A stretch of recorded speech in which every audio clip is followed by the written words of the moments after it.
Hello everyone and welcome back to another video on your YouTube channel, the platform that you can take advantage of to take your English to the next level and sound like native speakers.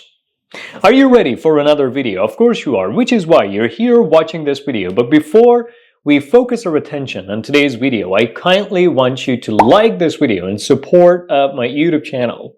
Subscribe if you haven't done so yet.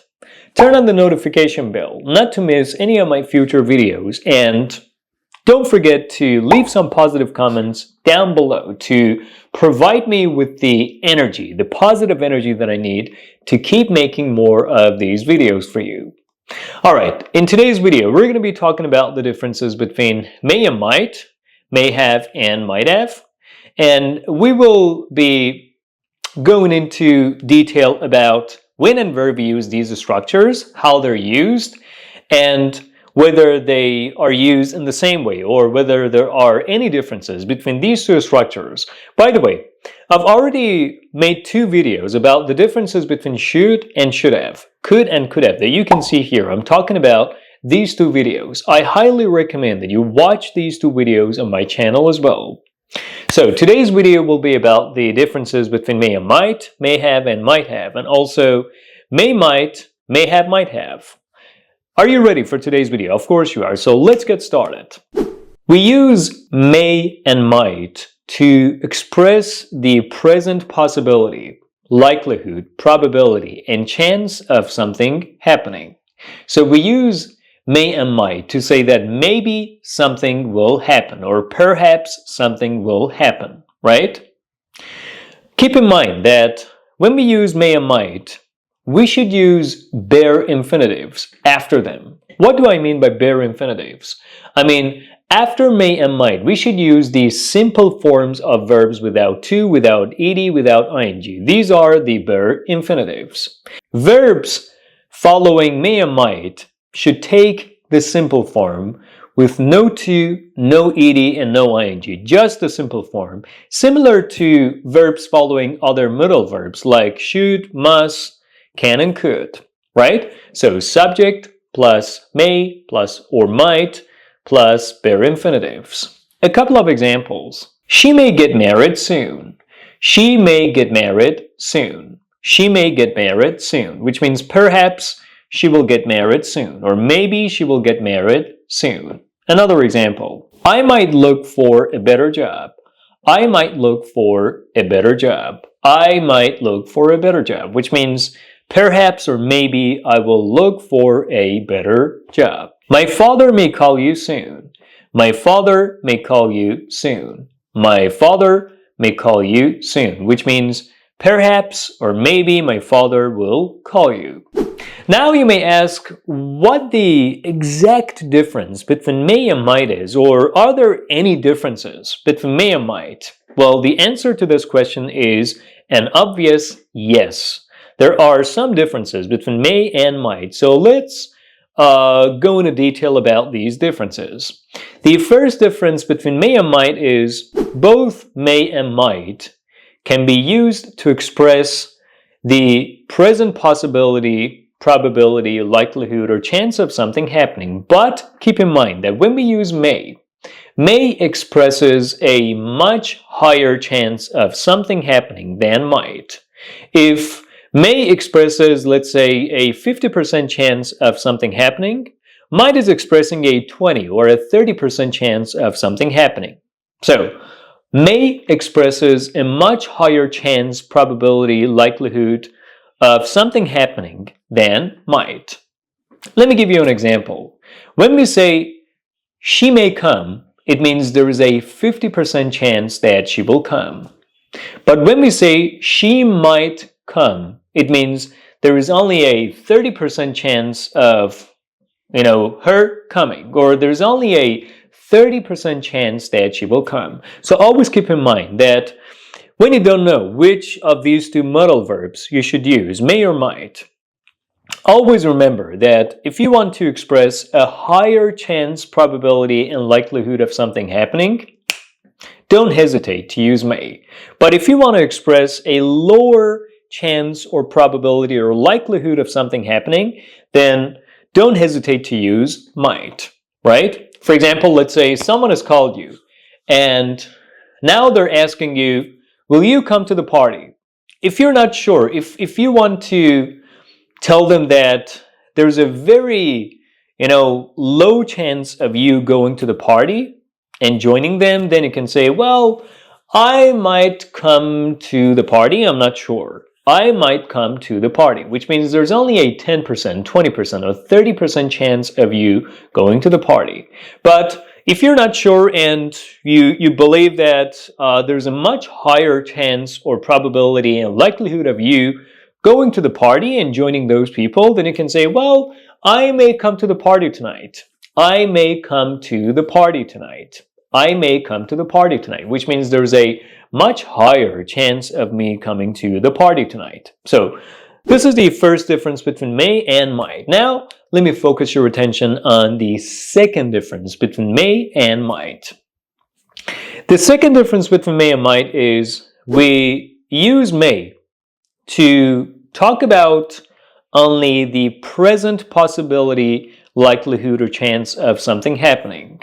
But we can use might to talk about both the present and also the past likelihood, chance, or possibility of something happening, which means may is only used in the present tense to talk about present possibilities, present probabilities, but we can use might to talk about both present and past probabilities and possibilities. So may is used only in the present tense or to talk about present ideas, but might can be used to talk about both the present and the past, the present ideas and also the past ideas. A couple of examples. When I called him, he said he might go on a trip. When I called him, he said he might go on a trip. When I called him, he said he might go on a trip. When I called him, he said he might go on a trip, which means when I called him, like a couple of hours ago, a couple of minutes ago, a couple of days ago, he said that maybe he would go on a trip, or perhaps he would go on a trip, or there was the possibility and likelihood of him going on a trip. One more example. She asked me if I might use her car. She asked me if I might use her car. She asked me if I might use her car, which means she asked me the question of whether I would use her car, or she asked me the question of whether there would be the possibility, chance, or likelihood of me using her car. So we're talking about some past possibility or some past probability. Another example, I thought he might need some help, which is why I called him. I thought he might need some help, which is why I called him, which means the reason why I called him, like let's say yesterday, was I thought he might be in need of something, or I thought, there could be the possibility of him being in need of something. All right, now let me focus your attention on the differences between may and may have, might or might have. So, up to this point, we learned that we can use may and might to express the present possibility, likelihood, probability, and chance of something happening. But what about the past? What about the past tense? When we use may have or might have, I mean subject plus may or might, no difference, plus have plus past participles, or the third forms of verbs. We're expressing the idea that perhaps or maybe something happened in the past, but we don't know, we're not sure. So we're expressing the idea that we assume that something happened in the past, but we're not sure whether it really happened or not. So when we use may have or might have plus past participles, we're emphasizing the idea that maybe or perhaps something happened or took place in the past, but we cannot say confidently and surely that we're sure that it happened in the past because we're not sure whether it happened in the past or not. So by using may have or might have plus past participles, we're trying to express an uncertain possibility, or we're trying to express an uncertain chance or possibility or likelihood of something happening in the past, which means maybe something happened in the past, maybe it didn't. Perhaps something happened in the past, perhaps it didn't. We're not sure. whether it really happened or not. We're just trying to make a guess. We're just trying to, emphasize the idea that perhaps or maybe something happened in the past. So may have or might have plus past participles. A couple of examples. He didn't answer my calls. He may have gone to work. Or he might have gone to work. He didn't answer my calls. He may have gone to work. Or he might have gone to work.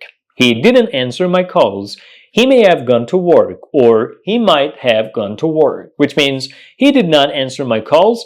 Perhaps he went to work. Or maybe he went to work. So when we say someone may have done something, it means perhaps someone did something, or maybe someone did something. In the case of this example, when we say he may have gone to work or he might have gone to work, what we mean is that perhaps or maybe he went to work.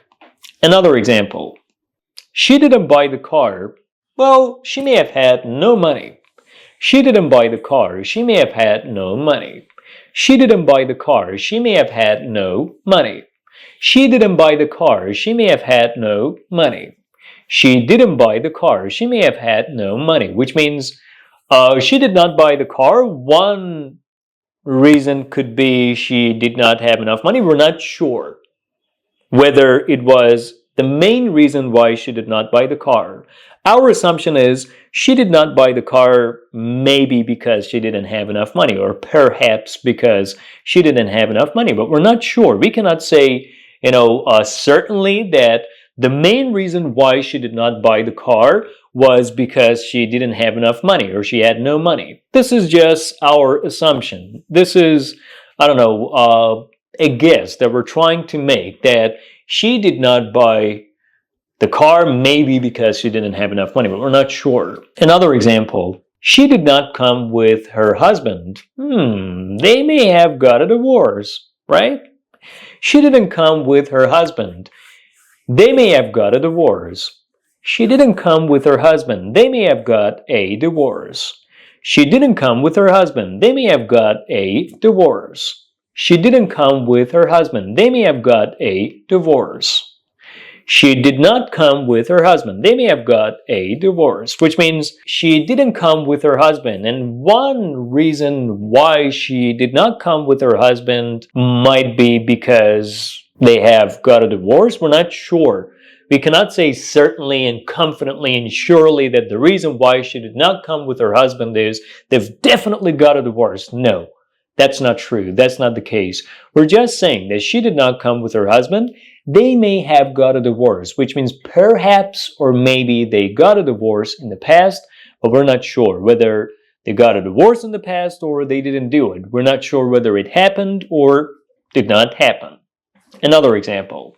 I called her name, but she didn't pay attention to me. She may not have heard me well. I called her name, but she didn't pay attention to me. Well, she may not have heard my name. I called her name, but she didn't pay attention to me. Well, she may not have heard me well. I called her name, but she didn't pay attention to me. Well, she may not have heard me well. What does this sentence mean? This sentence means I called her, she didn't pay attention to me. I called her name, she did not pay attention to me. One, probability is that, she couldn't hear me well. Or I'm not exactly sure why she didn't pay attention to me. One assumption is that she did not hear me well, but I'm not sure whether it was the reason why she did not pay attention to me. Another example. There were some bruises on his face. He may have gotten into a fight. There were some bruises on his face. He may have got into a fight. There were some bruises on his face. He may have got into a fight. Well, there were some bruises on his face. He may have got into a fight. There were some bruises on his face. He may have got into a fight, which means, we assume that the reason why there are some bruises on his face is he may have got into a fight, or perhaps or maybe he got into a fight, but we're not sure. We cannot say certainly, surely, and confidently that the reason why there are some bruises on his face is he absolutely got into a fight with someone. No, this is not the case. This is not the case. This is not what we're talking about. What we're trying to say is that he's got some bruises on his face, which is why we think or we feel that perhaps or maybe he got into a fight, which is why you see those little cute bruises on his face. Alright, now I have a question for you. Do you think we can form questions with may have or might have plus past participles? Of course we can. The answer is another obvious yes. We can form questions with the structure of may have or might have plus past participles. But how? Here is how. What we do is put WH question words like what, when, where, who, how at the beginning of our question, followed by may or might, followed by subjects like you, we, he, she, they, David, Alex, Peter, whatever, followed by have, followed by past participles, as you can see here, right? So, here is the question form. Let's have a couple of examples. He hasn't arrived yet. What may have happened? He hasn't arrived yet. What may have happened? He hasn't arrived yet. What may have happened? He has not arrived yet. What may have happened? What may have happened? Well, one possible response could be, he may have got stuck in traffic. He may have got stuck in traffic, which means he has not arrived yet, and we don't know why he hasn't arrived yet. So what do you think perhaps or maybe happened? Or, what do you think could be the reason why he has not arrived yet? And our response is, he may have got stuck in traffic, which means perhaps or maybe he got stuck in traffic, but we're not sure. We're not sure whether the reason why he's not arrived yet is he got stuck in traffic or anything else. We're not sure. This is just some sort of assumption. One more question. He was not home. Where might he have gone? He was not home. Where might he have gone? He was not home. Where might he have gone? He was not home. Where might he have gone? One possible answer is, well, we may have gone shopping or something. He may have gone shopping or something. He may have gone shopping or something, which means he's gone somewhere, he's not home, but we don't know where he's gone. So one possibility is maybe or perhaps he went shopping. One more question. They didn't choose us. Who may they have chosen? They didn't choose us. Who may they have chosen? They didn't choose us. Who may they have chosen? They didn't choose us. Who may they have chosen? They did not choose us. Who may they have chosen? One possible response could be, I think they may have chosen their friends. I think they may have chosen their own friends. I think they may have chosen their own friends. I think they may have chosen their own friends, which means one possibility is the reason they did not choose us is perhaps or maybe they chose their own friends. Alright guys, that's about all. So what I told you in today's video is all about the differences between may and might, and also may, might, and may have or might have. Now what I kindly want you to do is like this video if you enjoyed watching it, which you absolutely did. Subscribe to my YouTube channel if you haven't done so yet. Turn on the notification bell and leave some positive comments down below to provide this guy with the energy he needs to keep making these videos for you. I'll be back soon.